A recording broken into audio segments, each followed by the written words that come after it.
नमस्कार। आज मैं जो बोलने जा रहा हूँ वो शायद इंटरनेट पर चल रही 90% बातों के बिल्कुल ऑपोजिट होगा।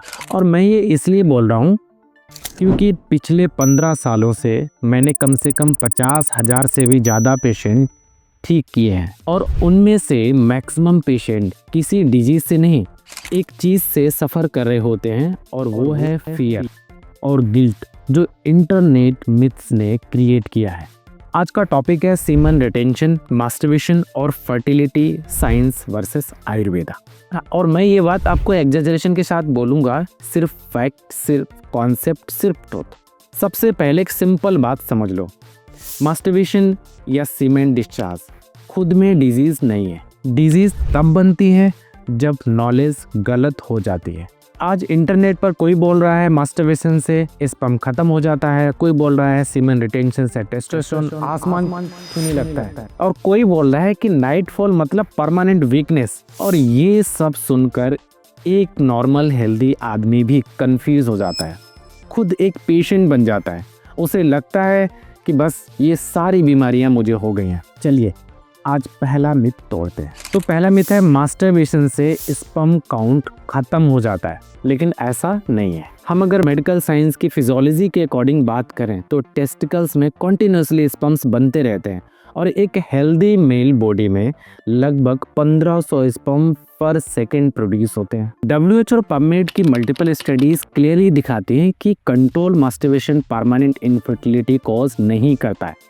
स्पर्म कोई फिक्स्ड स्टॉक नहीं है जो एक बार निकल गया तो खत्म हो गया। ये एक ऑनगोइंग प्रोडक्शन होता है। अब आयुर्वेदा क्या कहता है इसकी बात करता हूँ। आयुर्वेदा कहता है कि शुक्र धातु बॉडी की सबसे लास्ट धातु यानी कि सबसे रिफाइंड धातु होती है। इसका मतलब ये नहीं कि एक बार डिस्चार्ज होने से शुक्र खत्म हो जाता है। इसका मतलब ये है कि अगर आपका डाइजेशन ही वीक है, स्ट्रेस बहुत ज़्यादा है और लाइफ स्टाइल डिस्टर्ब्ड है और उसके ऊपर एक्सेसिव एजुकेशन हो रहा है, मतलब आप डेली मास्टरबेट कर रहे हो, तो बॉडी को रिकवर करने का टाइम नहीं मिलता है। प्रॉब्लम यहाँ पे मास्टरबेशन नहीं है, प्रॉब्लम है एक्सेस और वीक बॉडी का कॉम्बिनेशन है। अब दूसरा मिथ की बात करते हैं। सीमेन रिटेंशन से टेस्टोस्टेरोन 10 गुना बढ़ जाता है। ये सोशल मीडिया का सबसे ज़्यादा वायरल और बकवास मिथ है। चलो बात करते हैं साइंस और आयुर्वेदा क्या कहते हैं।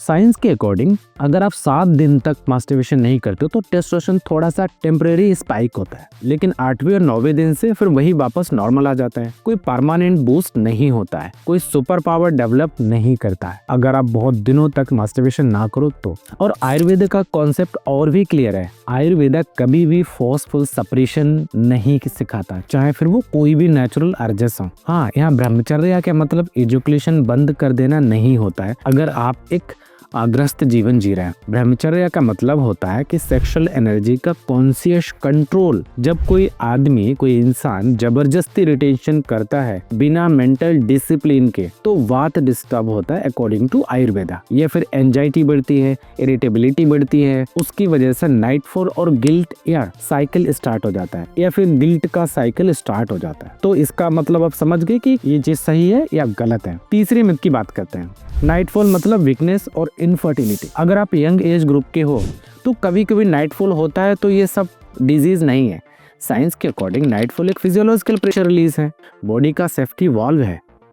आयुर्वेदा भी मानता है कि ओकेजनली नाइटफॉल नॉर्मल है। प्रॉब्लम तब होती है जब नाइटफॉल फ्रिक्वेंट हो जाए, यानी कि हर दूसरे दिन, तीसरे दिन, तो ये प्रॉब्लम बनती है।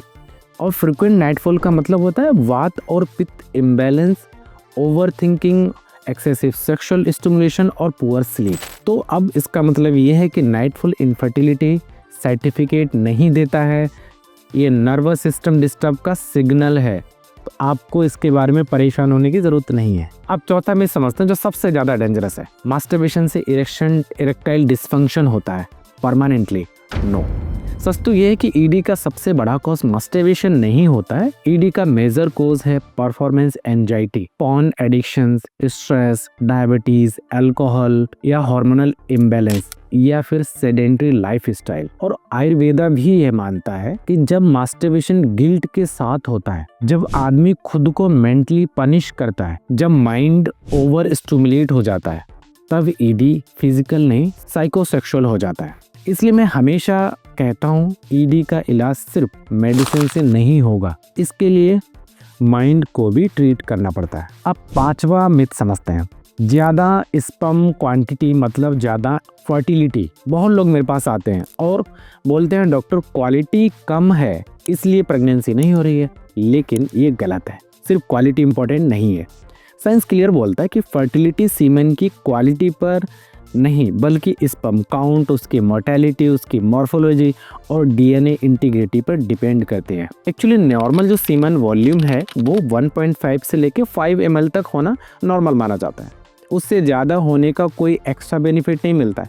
और आयुर्वेदा भी कहता है कि शुक्र की क्वालिटी इंपॉर्टेंट है, सिर्फ क्वांटिटी नहीं। अब छठा और लास्ट मिस के बारे में बात करते हैं। इंटरनेट के होम रेमेडीज इनफर्टिलिटी को ठीक कर देते हैं या फिर कोई एक चीज़ ठीक कर देते हैं, जैसे गार्लिक, ऑनियन, डेट्स, मिल्क, ये सब सपोर्टिव हो सकते हैं लेकिन ट्रीटमेंट नहीं होते। फर्टिलिटी एक्चुअली एक मल्टी फैक्टर कंडीशन है जिसमें हार्मोन्स, मेटाबॉलिज्म, मेंटल हेल्थ और आपका लाइफ स्टाइल सब इन्वॉल्व होते हैं। आयुर्वेदा कभी एक चीज़ पे ध्यान नहीं करता, आयुर्वेदा ध्यान देता है, आयुर्वेदा रूट कॉज पर काम करता है, सिर्फ एफ्रोडाइसिक देने पर नहीं। अब बात करते हैं सेफ हैबिट्स की। देखो, मास्टरबेशन एडिक्शन नहीं होना चाहिए, पॉर्न फ्रीक्वेंसी कम होनी चाहिए, नींद कम से कम 7 से 8 घंटे होनी चाहिए हर दिन, प्रोटीन, फैट, जिंक और हेल्दी चीज़ें आपकी डाइट में होनी चाहिए, और सबसे इम्पोर्टेंट माइंड डिटॉक्स, जैसे कि मोबाइल कम,